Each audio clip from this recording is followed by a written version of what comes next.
Hai hai hai, selamat datang kembali di channel Min Donghua.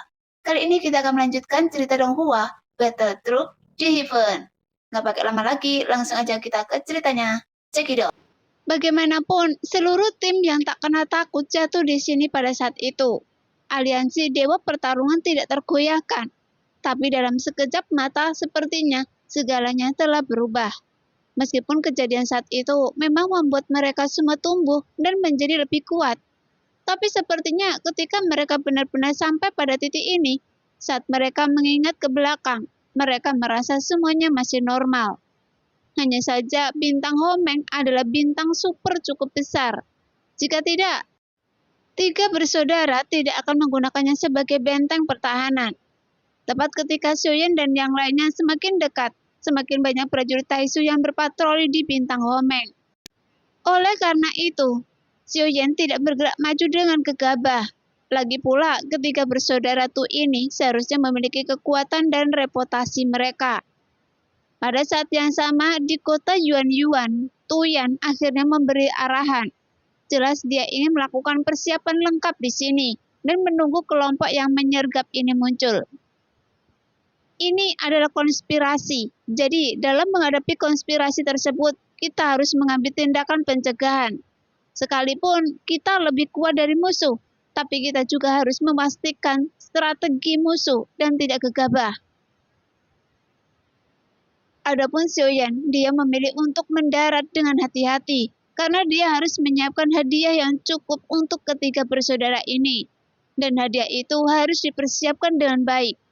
Setidaknya, formasinya membutuhkan banyak persiapan. Bintang-bintang ini sudah mati, jadi biarkan saya menggunakannya.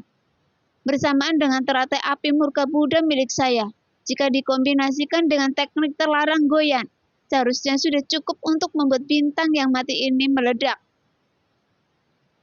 Setelah berpikir sejenak, Xiaoyan segera mengembangkan idenya sendiri dan mengendalikan teratai api murka Buddha di 3 warna. Di inti bintang mati ini yang dilengkapinya dengan formasi goyan. Karena jika hanya mengandalkan sebuah bintang saja, itu tidak cukup untuk menghasilkan kekuatan penghancur kuat. Setelah Xiaoyan membuat pengaturan dengan goyan, tubuh Xiaoyan berubah menjadi tubuh dewa asli yang mencapai tubuh hampir 10.000 kaki. Dan dengan satu tendangan kuat, dia mendorong bintang mati ke arah bintang Homeng, sehingga bintang mati ini bisa meluncur mendekati bintang Homeng secara bertahap. Namun, jika hanya menggunakan satu bintang, jelas tidak cukup. Jadi Xiaoyan menggunakan bintang-bintang di sekitarnya. Bagaimanapun, bintang-bintang ini pada dasarnya telah direduksi menjadi bintang mati. Jadi Xiaoyan menendang 5 bintang berturut-turut dan langsung menuju bintang Homeng. Adapun masing-masing bintang ini juga berisi teratai api murka Buddha 3 warna dan formasi terlarang yang dibentuk oleh goyan. Ini sungguh aneh. Bagaimana bintang-bintang ini bisa terbang begitu cepat? Jika ini terus berlanjut, pada akhirnya bintang-bintang ini akan bertabrakan dan menyebabkan banyak kematian yang disebabkan oleh tabrakan antar bintang. Cepat pergi dan selidiki. Seorang komandan Taisu berteriak dengan keras.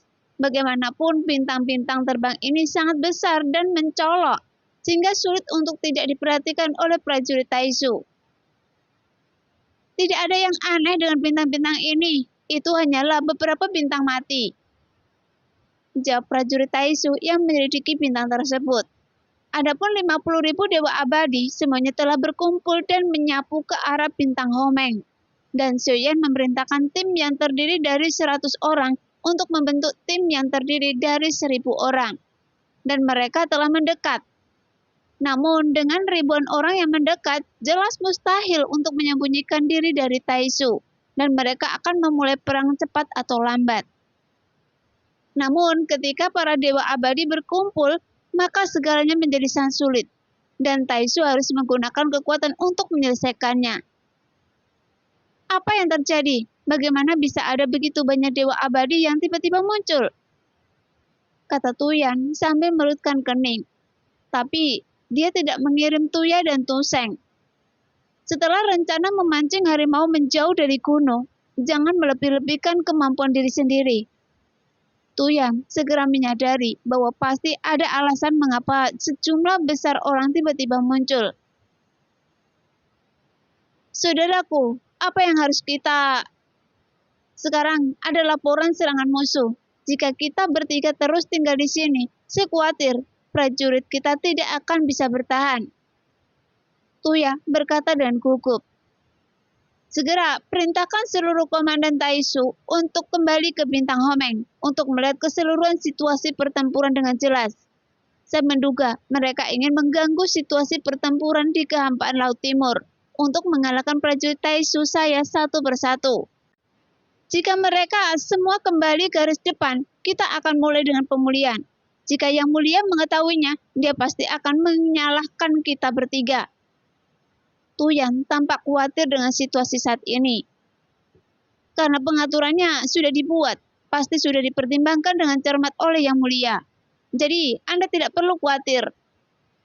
Mendengar itu, Tu Seng menepuk Tuya dan berkata, saat ini Tuya berpikir keras. Untungnya dia mendengarkan nasihat saudaranya dan tidak melanjutkan bicaranya, karena ternyata semuanya telah dipersiapkan. Musuh yang mendatangi kita kali ini tidaklah sederhana. Mereka mungkin ingin membunuh kita bertiga, kata Tuyan dengan ekspresi tuan serius. Jelas dia menyadari ada yang tidak beres. Sebelumnya, saya telah mengirimkan pesan tentang musuh kepada Yang Mulia, tetapi tidak ada tanggapan yang diterima. Mungkin Yang Mulia pun tidak menyadari keberadaan mereka. Jadi kita harus menahan kesulitan ini sampai bala bantuan tiba. Mendengar itu, baik Tuya maupun Tu Seng mengerti saat melihat tatapan serius Tuyan, yang membuat mereka merasa cukup gugup sekarang. Jangan khawatir saudaraku, selama kita bertiga tidak terpisah, kita bukanlah sampah. Jika Anda masih mengucapkan kata-kata khawatir seperti ini, situasi di sini akan menjadi kacau. Tapi kita juga harus lebih berhati-hati, karena dengan kekuatan kita saat ini, mungkin kita bisa dapat dianggap kuat, tetapi masih ada langit di balik langit. Tu Seng berkata perlahan untuk meredakan suasana.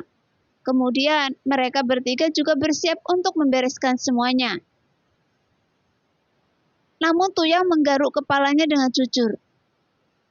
Ketika saya melawan mereka sebelumnya, kekuatan senjata saya sedikit berkekurangan. Jadi, izinkan saya untuk mengambil jiwa para semut sensi ini untuk memberi penghormatan kepada mereka. Setelah Tuyan memberikan perintah, Taisu dengan cepat menarik pasukannya. Adapun 50.000 dewa abadi yang dipimpin oleh Xiuyan, sekarang mereka mulai berkumpul secara bertahap saat ini. Pada saat yang sama, beberapa bintang mati itu masih terbang menuju bintang Homeng dengan kecepatan sangat lambat. Karena di sekitar bintang ini ada beberapa bintang lain yang sejenis. Setelah Xiuyan menghitung jumlah dewa abadi, ada beberapa pemimpin di antara tim yang tersebar, dan mereka bersatu kembali dengan tertib. Jelas, dengan taktik seperti itu juga memberi banyak tekanan pada ketiga bersaudara keluarga Tu. Dan Taisu juga menderita kerugian besar. Karena sejumlah besar prajurit Taisu yang tewas, melebihi 1 juta prajurit. Meskipun Taisu juga masih memiliki sumber daya yang cukup, tapi mereka juga masih membutuhkan waktu untuk mengkloning prajurit mereka. Lagi pula, 1 juta prajurit yang tewas bukanlah angka yang kecil. Yang Mulia, saya ingin melaporkan kepada Anda bahwa tidak ada di antara kami yang terluka atau terbunuh. Pada saat ini, beberapa pemimpin segera melapor kembali ke Xiuyan. Namun setelah Xiuyan menghitung pertarungan ini, sebenarnya cukup sulit. Bagaimanapun kekuatan Taisu di bintang Homeng mungkin terlalu tersebar, dan kali ini bisa dianggap sebagai kejutan bagi para dewa abadi. Meski hanya ada 1 pemimpin dalam setiap tim mereka, tapi semua adalah dewa abadi yang kuat. Dan mereka bukanlah sesuatu yang bisa ditangani oleh para prajurit Taisu yang mengenakan baju besi dewa palsu. Kali ini, Anda semua tidak boleh bertindak gegabah saat menyerang, dan Anda harus berpikir lebih jernih dalam bertindak. Tapi tidak perlu membiarkan siapapun prajurit Taisu hidup. bunuh saja mereka secara langsung untuk menghindari masalah di masa depan. Xiaoyan segera memberikan perintah lagi. Bagaimanapun dalam situasi saat ini juga seperti yang dia harapkan, karena prajurit Taisu ibarat kerajinan dalam sarang. Meski jumlahnya banyak, tapi kekuatan tempur mereka tidak bisa menghentikan kekuatan para dewa abadi. Karena prajurit Taisu ini bukanlah kekuatan tempur Taisu yang sebenarnya. Seperti halnya 3 bersaudara keluarga Tu. Tapi bagaimana Taisu dengan kekuatan seperti itu bisa memaksa Senshi mundur? Namun meskipun Xiaoyan tidak tahu alasannya, sekarang Xiaoyan berpikir bahwa dia akan segera mengetahui jawabannya. Karena ada sedikit perasaan mendesak di hati Xiaoyan. Dan ini bukan hanya perasaan Xiaoyan, tapi dunia Senshi juga memperingatkan Xiaoyan. Pada saat ini suara gemuruh yang datang dari bintang-bintang yang terbang di kehampaan membuat seluruh lautan hampa bergetar hebat. Pada saat yang sama, kekuatan bintang-bintang tersebut terus berjatuhan, membentuk sekelompok meteor di belakangnya, yang membuat mata prajurit Taisu menyusut. Mereka semua berkumpul di bintang Homeng seiring berjalannya waktu. Jika mereka melihat ketiadaan dari bintang Homeng, ada beberapa titik cahaya yang mendekat dengan sangat cepat. Apa itu? Mengapa terlihat seperti bintang? Itu adalah bintang mati yang jatuh dan musuh. Dan orang yang terbang di atasnya sungguh luar biasa karena bisa mendorong bintang-bintang hingga mencapai bintang Homeng. Pada saat ini kesadaran Dewa Taisu telah menyebar dan siap mengarahkan sinar penghancur untuk meledakkan semuanya menjadi ketiadaan. Namun yang perang akan pecah. Membuat Tuya sedikit tertegun karena dia tidak menyangka Xiaoyan benar-benar berani mengejarnya hingga ke bintang Homeng. Nah, demikianlah cerita hari ini. Terima kasih yang sudah menonton video Min sampai selesai. Sampai jumpa di video selanjutnya. Bye-bye.